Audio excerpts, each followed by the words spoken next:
नमस्कार, मैं हूं अनुपम। इस वक्त के बुलेटिन के साथ यूपी में 53 जिलों में जिला पंचायत अध्यक्ष के लिए वोटिंग जारी है।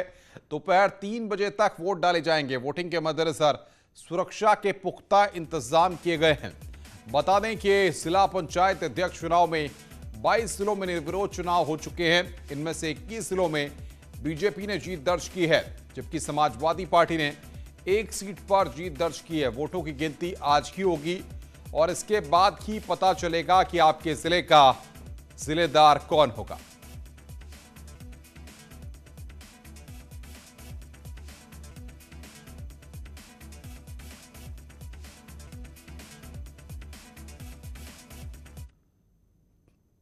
पंचायत चुनाव में अध्यक्ष पद के लिए मतदान जारी है। ज्यादातर जिलों में बीजेपी और एसपी में कांटे की टक्कर बनी हुई है। इस दौरान हंगामे की भी खबरें आ रही हैं। हम आपको 3 तस्वीरें बलिया, संभल और हापुड़ की इस वक्त आपकी स्क्रीन पर दिखा रहे हैं, जहां पर बीजेपी और एसपी कार्यकर्ता आपस में भिड़ गए। पहली तस्वीर आप बलिया की देख रहे हैं, दूसरी तस्वीर संभल की और तीसरी तस्वीर हापुड़ की। संभल में मतदान के दौरान वहां पर हंगामा हुआ है और हापुड़ में भी इसी दौरान बीजेपी और एसपी के कार्यकर्ता आपस में भिड़ गए।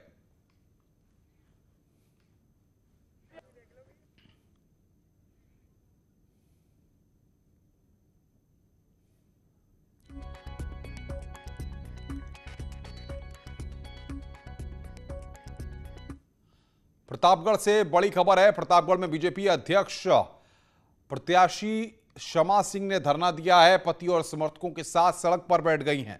बीजेपी समर्थकों की गाड़ी की चेकिंग करने से शमा सिंह वहां पर नाराज थी। इनका यह भी कहना है कि दूसरे दलों की गाड़ियों को चेक नहीं किया जा रहा है, जबकि इनकी गाड़ी को वहां पर चेक किया गया।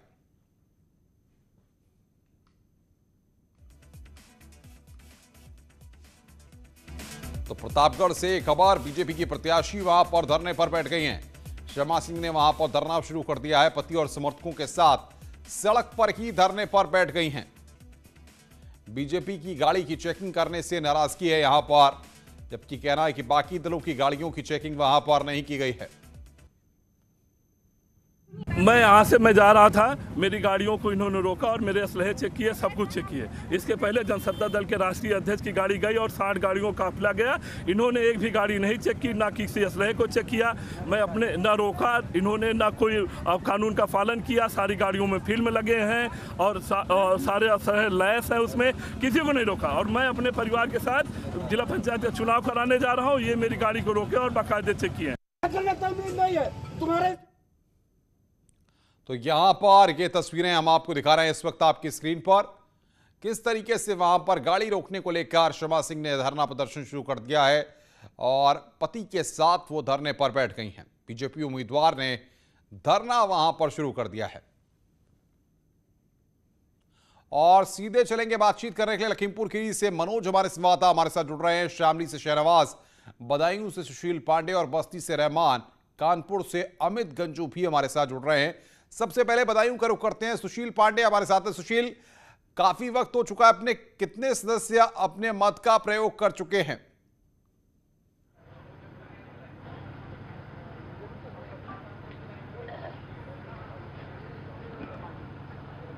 सुशील, आपको मेरी आवाज मिल रही है?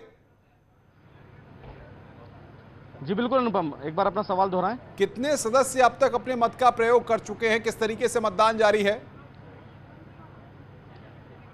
जी देखिए अनुपम, साफ तौर से मैं आपको बता दूं कि फिलहाल बीजेपी और सपा की तरफ से जो लड़ाई है, उस लड़ाई में अब तक सपा की तरफ से जो उनके कैंडिडेट थे वो 23 के आसपास फिलहाल यहाँ पहुँचे हैं। अब फिलहाल बीजेपी की तरफ से तमाम जो कैंडिडेट हैं वो यहाँ पर पहुँचे। आप देख भी सकते हैं कि बाहर जो गेट है वहाँ पर गहमा गहमी भी है।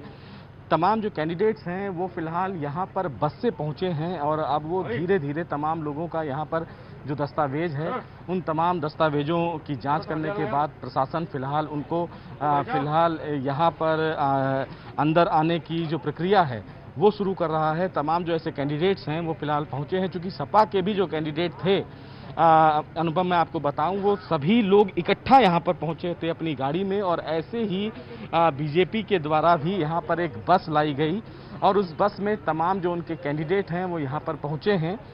चूँकि ये तमाम जो कैंडिडेट हैं, मैं अनुपम आपको दिखाना भी चाहूँगा, जो अपना फिलहाल अपने मत का प्रयोग करते हुए यहाँ पर पहुँचे हैं।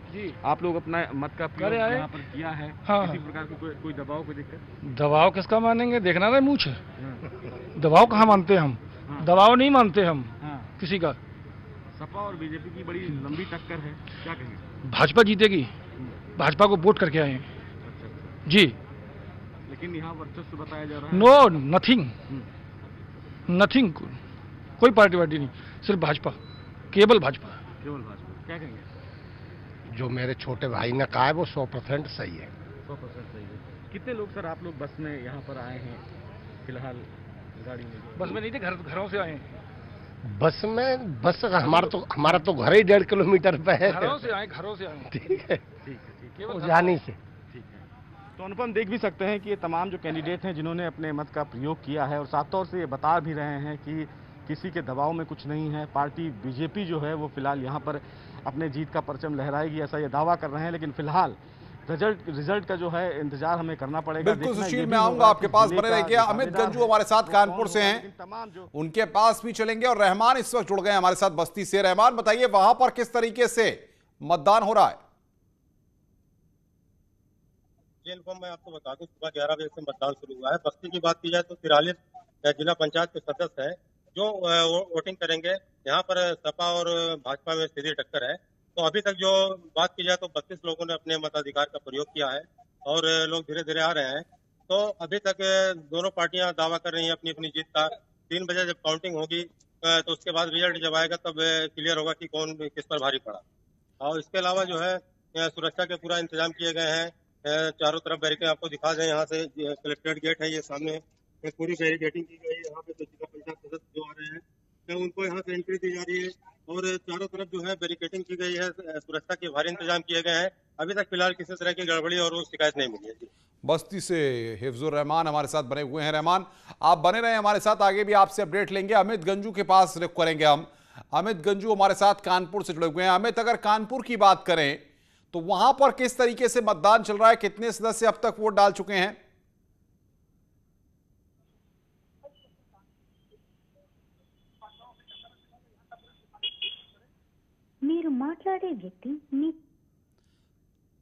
अमित से हमारा संपर्क नहीं हो पा रहा है। सुशील के पास एक बार फिर करते हैं।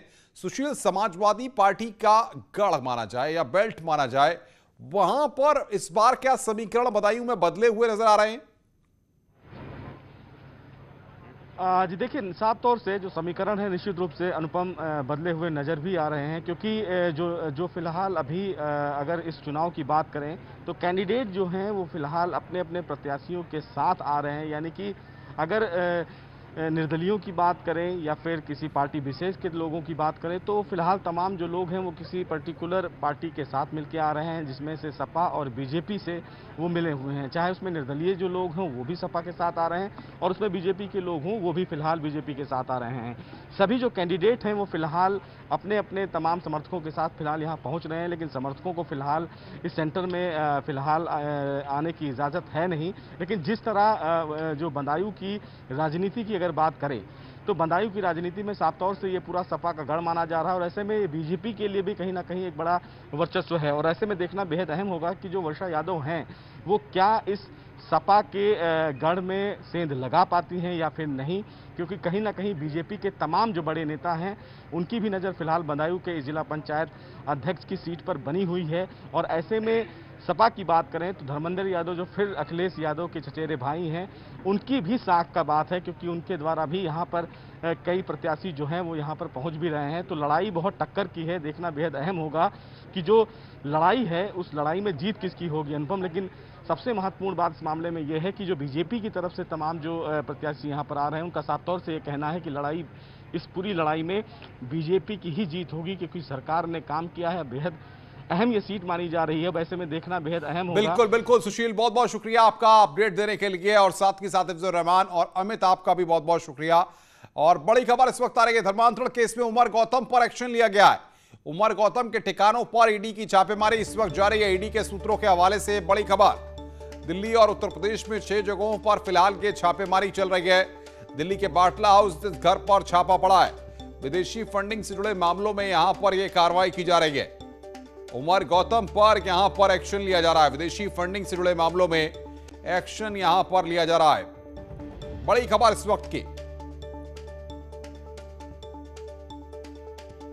दिल्ली के बाटला हाउस स्थित घर पर ईडी की टीम वहां पर पहुंची है। ईडी के सूत्रों के हवाले से खबर, छापेमारी की जा रही है। दिल्ली और उत्तर प्रदेश में 6 जगहों पर मोहम्मद उमर गौतम, बाकायदा बोर्ड लगा हुआ है।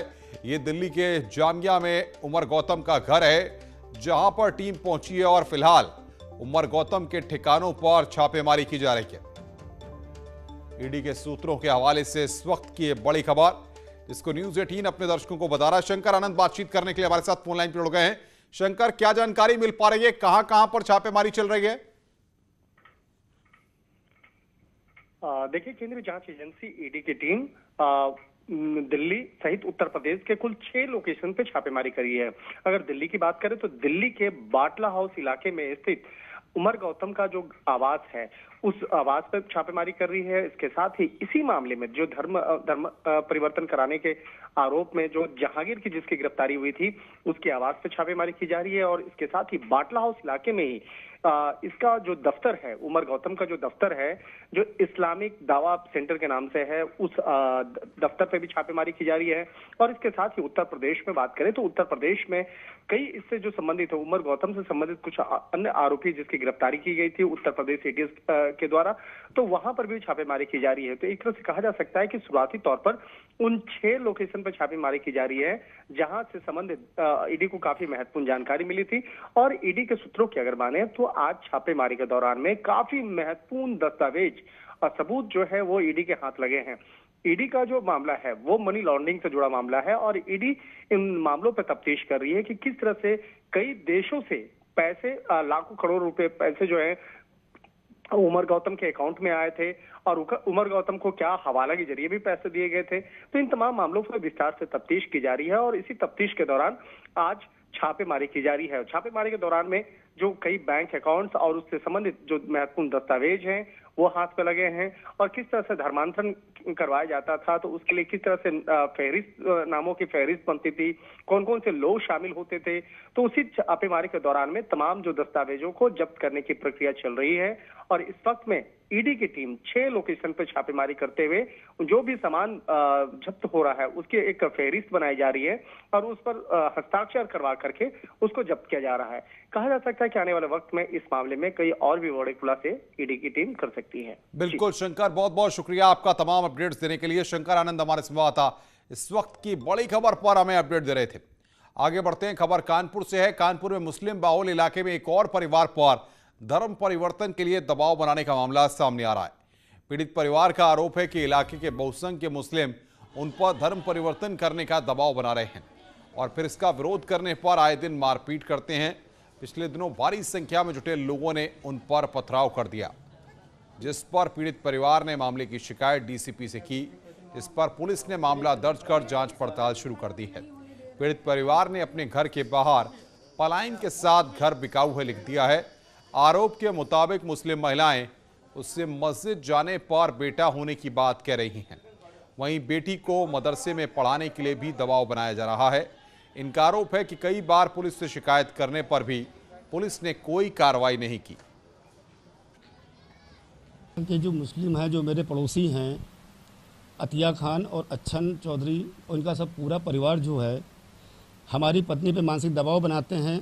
हमारे धर्म के अनुसार यहाँ रहना होगा तो रह पाओगे, अन्यथा ये मकान बेच करके भाग जाओ, ये मकान छोड़ करके भाग जाओ, हम तुमको इतना हैरान परेशान मजबूर कर देंगे कि तुम यहाँ से अपने आप भाग जाओगे और नहीं भागोगे तो तुम सोच नहीं सकते हम तुम्हारे साथ क्या करेंगे।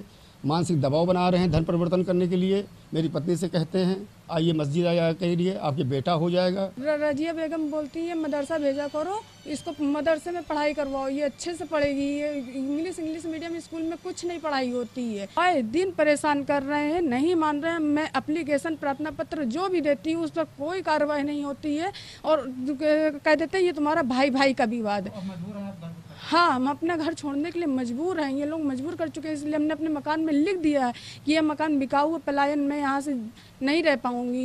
ये मेरे जेठ जी करा रहे हैं, जो भी करा रहे हैं वो। लेकिन इस पूरे मामले में पड़ोसी ने अपने ऊपर लगे आरोपों को गलत बताया है। उसका कहना है कि वो तो खुद ऑर्केस्ट्रा में भगवती जागरण करता है। आ रहा है कि ये धर्म परिवर्तन वाला आप लोग जांच कर लीजिए, उसकी मतलब पूरी जांच बैठा लीजिए। और मैं खुद, मेरा ऑर्केस्ट्रा ग्रुप चलता है, मैं खुद माता रानी की जागरण करता हूँ, सुंदरकांड करता हूँ, चौकी करता हूँ, तो मैं क्यों धर्म बदलवाऊँगा। और मेरी पूरी हिस्ट्री आप निकलवा लीजिए। मेरा ब्राह्मणों के बीच में जन्म हुआ, मुझे सरस्वती श्लोक आता है, मुझे गायत्री मंत्र आता है, मुझे सब कुछ आता है, क्योंकि मैं इस धर्म से जुड़ा हूँ, क्योंकि मैं जागरण करता हूँ, मेरा ग्रुप है। आप इसकी जांच कराइए और इनकी भी सर। नेटवर्क 18 फेडरल बैंक संजीवनी गाड़ी देश में कोरोना प्रभावित इलाकों की यात्रा कर रही है। वैक्सीन को लेकर जागरूकता लाने में सहयोग देकर आप भी हमारी मदद कर सकते हैं।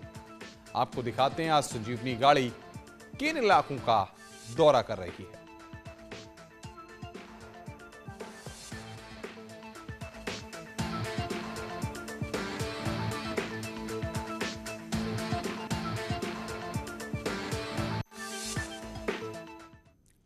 रुक रहे हैं यहां पर एक ब्रेक के लिए, लेकिन ब्रेक में जाने से पहले बता दें कि बढ़ाइएगा जोश।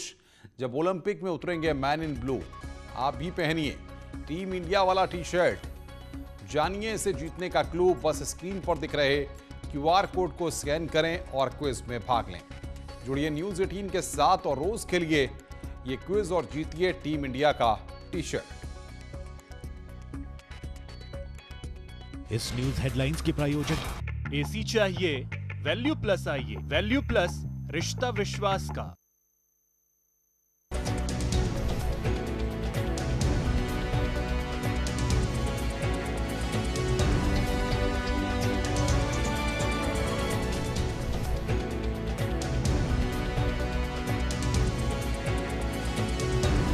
इस न्यूज हेडलाइंस के प्रायोजक एसी चाहिए वैल्यू प्लस आइए, वैल्यू प्लस रिश्ता विश्वास। न्यूज 18 के रिपोर्टर पहुंचाते हैं आप तक, ताकि कोरोना के साथ उसके वैक्सीनेशन की भी मिले आपको फास्ट अपडेट। देखिए यूपी एक्सप्रेस 100 सिर्फ न्यूज 18 उत्तर प्रदेश उत्तराखंड पर।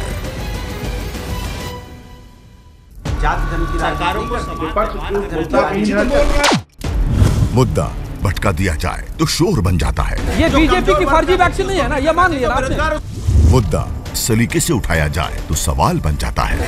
पहले टीके को लेकर के डाउट पैदा किया, कहा कि पीएम लगवाओ, अब वो लगवा रहे हैं तो फिर उस पर सवाल उठा रहे हो। ये कैसी राजनीति कर रहे हो। सबसे बड़े सवाल, सबसे बड़ी बहस, महाबहस देखिए सिर्फ न्यूज 18 उत्तर प्रदेश उत्तराखंड पर। घरों से शहरों तक की हर पल की हर खबर न्यूज 18 के रिपोर्टर पहुंचाते हैं आप तक, ताकि कोरोना के साथ उसके वैक्सीनेशन की भी मिले आपको फास्ट अपडेट। देखिए यूपी एक्सप्रेस 100 सिर्फ न्यूज 18 उत्तर प्रदेश उत्तराखंड पर।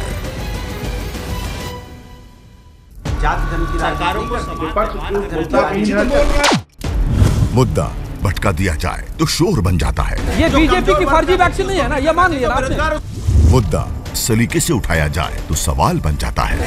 पहले टीके को लेकर के डाउट पैदा किया, कहा कि पीएम लगवाओ, अब वो लगवा रहे हैं तो फिर उस पर सवाल उठा रहे हो। ये कैसी राजनीति कर रहे हो। सबसे बड़े सवाल, सबसे बड़ी बहस, महाबहस देखिए सिर्फ न्यूज 18 उत्तर प्रदेश उत्तराखंड पर। घरों से शहरों तक की हर पल की हर खबर न्यूज 18 के रिपोर्टर पहुंचाते हैं आप तक, ताकि कोरोना के साथ उसके वैक्सीनेशन की भी मिले आपको फास्ट अपडेट। देखिए यूपी एक्सप्रेस 100 सिर्फ न्यूज 18 उत्तर प्रदेश उत्तराखंड पर।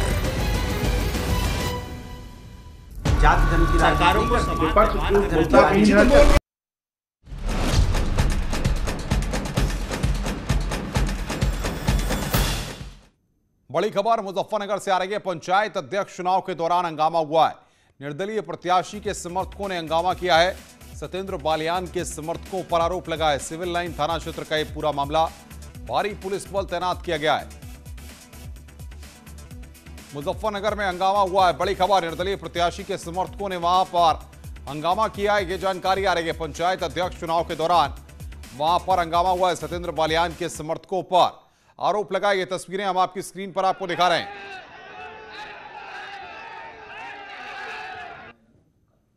और ये तस्वीरें इस वक्त आपकी स्क्रीन पर। दिनेश पवार बातचीत करने के लिए हमारे संवाददाता ऑनलाइन पर। दिनेश, क्या स्थिति इस वक्त मौके पर है और क्यों हालात बिगड़े हैं? देखिए, ये पहले से ही हालात इस तरह के चल रहे थे, लगातार आरोप प्रत्यारोप का दौर सुबह से जारी था। क्योंकि इस बार मुजफ्फरनगर का जो चुनाव था वो बेहद ही दिलचस्प है। उसमें सबसे बड़ी बात यह है कि एक तरफ से जहां भारतीय जनता पार्टी के प्रत्याशी वीरपाल निरवाल चुनाव लड़ रहे हैं और वहीं दूसरी तरफ संजीव बालियान जो केंद्रीय मंत्री है वो उनको जिताने के लिए पुरजोर कोशिश कर रहे हैं। वहीं दूसरी तरफ जो विपक्षी दल है, राजनीतिक दल है, उन्होंने संजीव बालियान के ही जो तेहरे भाई यानी कि ताऊ के बेटे सत्येंद्र बालियान को मैदान में उतारा है और सभी राजनीतिक पार्टियों ने उनको समर्थन दे दिया है। सुबह से ही लगातार आरोप चल रहा था कि संजीव बालियान और भारतीय जनता पार्टी के नेता बेईमानी कराकर उनको हरा सकते हैं। इस तरह का आरोप लगातार लग रहा था। भारी पुलिस बल तैनात थी, कहीं हंगामा ना हो जाए। गर्मा गर्माई का दौर सुबह से जारी था। अब अंततः भारतीय किसान यूनियन के समर्थक जिन्होंने सत्येंद्र बालियान जो कि संजीव बालियान के भाई उनको समर्थन दिया हुआ है वो वहां पहुंचे और उन्होंने जमकर हंगामा किया, बैरिकेडिंग उठाकर फेंक दी और जमकर पुलिस के साथ नोकझोंक और हुई। जमकर उन्होंने हंगामा किया। भारी पुलिस बल तैनात कर दिया गया। आला अधिकारी अभी मौके पर हैं। जी, हम देख रहे हैं कि नियम कानूनों की पूरी तरह से धज्जियां वहां पर उड़ा दी गई है। भारी पुलिस बल मौके पे है, उसके बावजूद वो स्थिति को कंट्रोल नहीं कर पा रहा है। बिल्कुल निश्चित तौर पर जिस तरह से पहले से ही पूरा जो क्षेत्र था, जितना भी यहाँ कचहरी परिसर के आसपास का जितना क्षेत्र था पूरी तरह छावनी में तब्दील था। चूंकि कहीं ना कहीं पुलिस को पहले से ही अंदेशा था कि हंगामा हो सकता है। जो कार्यकर्ता है, चूंकि अन्य सभी राजनीतिक दल जितने भी निर्दलीय प्रत्याशी के समर्थन में है तो कहीं ना कहीं हंगामा कर सकते हैं। दोनों भारतीय जनता पार्टी के जो समर्थक है वो भी आपस में भिड़ सकते हैं। इसी को लेकर भारी पुलिस बल तैनात किया गया था और वही हुआ कि प्रकाश चौक के पर जब बैरिकेडिंग लगाई गई थी उधर से भी पहले हंगामा जारी हुआ, उधर पुलिस बल लगाई गई, लेकिन उसके बाद भी बेकाबू हो गए जो कार्यकर्ता थे, जितने भी भाकियू कार्यकर्ता और इनके अन्य समर्थक। बिल्कुल दिनेश, बहुत बहुत शुक्रिया आपका हमारे साथ जुड़ने के लिए और बातचीत करने के लिए।